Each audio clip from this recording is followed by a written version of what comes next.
بسم اللہ الرحمن الرحیم۔ عزیز طلباء السلام علیکم۔ عزیز طلباء، آج کے دن کا ہمارا عنوان اردو بے میں خط کے حوالے سے آج ہم لوگ 3 خطوط پڑھیں گے، خط نمبر 12، 13 اور 14۔ خط نمبر 12 ہمارے پاس عزیز طلباء تاجر کتب کے نام پر ہے، یعنی کتب بیچنے والے، کتابیں بیچنے والے کے نام پر خط ہے اور ان سے کتابیں منگوانی ہے۔ اور جو کتاب ٹیکسٹ بک میں ہمارے پاس اردو قواعد و انشاء میں خط ہے، اس کا مواد بالکل مختصر ہے۔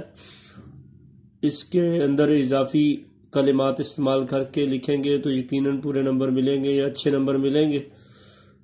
بصورت دیگر اگر انہی کلمات کے ساتھ ہم لوگ بورڈ میں لکھتے ہیں تو ہمیں پورے نمبر نہیں ملیں گے، اس لیے آپ کے لیے کچھ کلمات جمع کیے ہیں اور آپ لوگ اسے یاد کریں، یا کسی اور جگہ سے بھی اگر آپ کو میسر آئے تو آپ لوگ یہ خط وہاں سے تیار کر سکتے ہیں۔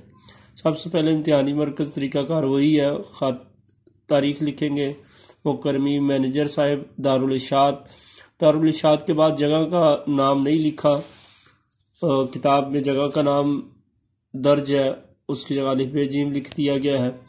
السلام علیکم، آپ کے ادارہ کی یا ادارے کی دونوں طرح الفاظ استعمال کر سکتے ہیں۔ آپ کے ادارے کی شائع کردہ کتب کی فہرست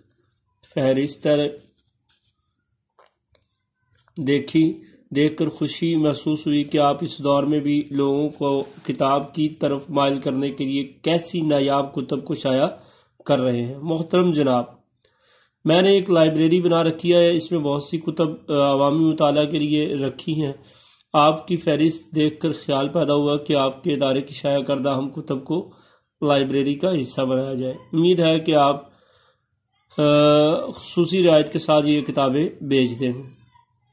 کتابوں کی فہرست درج ذیل ہے: اسلامی جنگیں جلد اول، دوم، سوم، سیرت النبی صلی اللہ علیہ وسلم، مولانا شبلی نعمانی رحمہ اللہ، شکوہ جواب شکوہ علامہ محمد اقبال رحمہ اللہ، کشکول مفتی محمد شفیع۔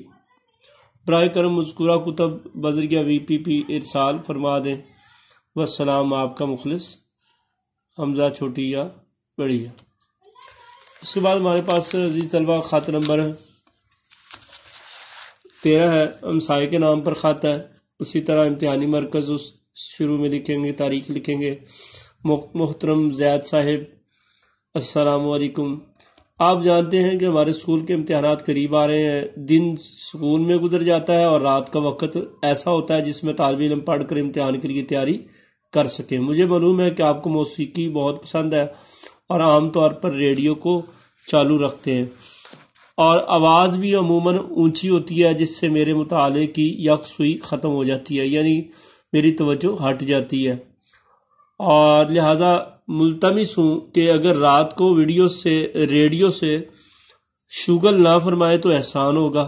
اگر ریڈیو سننا لازمی ہو تو آواز کو اتنا مدھم کریں، آہستہ کریں، مدھم کا مطلب آہستہ کریں کہ آواز آپ کی دیواریں عبور نہ کر سکے، عبور کرنا، کراس کرنا، تاکہ میں بھی کچھ پڑھ کر آپ کو دعا دوں۔ امید ہے کہ آپ ممنونیت کا موقع دیں گے، یعنی مجھ پر احسان کریں گے۔ فقط والسلام، مخلص، آپ کا مخلص یا مخلص لکھ لیں، اس کے بعد الف ب ج۔ اس کے بعد ہمارے پاس خط نمبر 14 ہے عزیز طلبہ۔ خط نمبر 14 ایڈیٹر کے نام پر یعنی مدیر کے نام پر ہے۔ ایڈیٹر اخبار کے مینیجر کو بھی کہتے ہیں، اور اخبار یہ ایک ایسا عہدے پر مشتمل شخص ہوتا ہے جو اخبار کے اندر کسی بھی جگہ پر کسی بھی طریقے سے تحریف و تبدیلی کر سکتا ہے، تحریف کر سکتا ہے۔ تو ہمارے پاس جو خط یہاں پر اردو قواعد و انشاء میں ہے یہ بالکل مختصر سا ہے، اس کے لیے بھی ہم لوگوں نے کچھ اضافی لکھنا ہے۔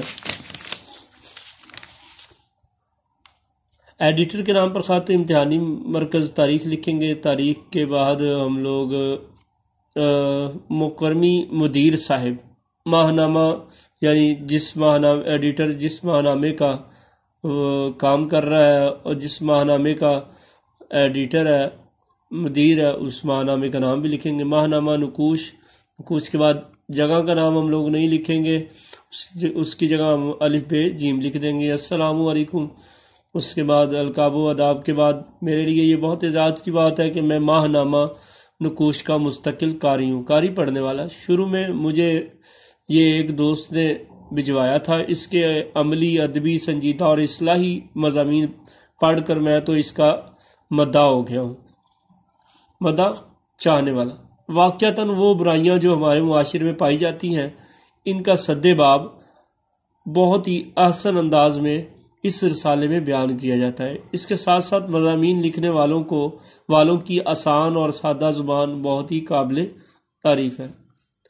بڑے مؤثر طریقے سے نوجوان نسل کو درپیش مسائل پر روشنی ڈالی جاتی ہے۔ انہی خصوصیات کے پیش نظر میں چاہتا ہوں کہ آپ اپنا باوقار رسالہ ماہنامہ نقوش بھیج کر ممنون فرمائیے۔ رسالہ بذریعہ VPP بھیجے اور 1 سال کے لیے میرے نام جاری کر دیں، ممنون ہوں گا۔ والسلام، آپ کا مخلص امزاد، چھوٹی اور بڑی آ کے کلمات۔ تو یہ عزیز طلبہ ہمارے 3 خطوط ہیں، آپ لوگوں نے ان 3 خطوط کو تیار کرنا ہے اور آپ نے انہیں یاد کرنا ہے، اور یاد کر کے کوشش کرنی ہے کہ آپ لوگ ان کو زبانی لکھ سکیں۔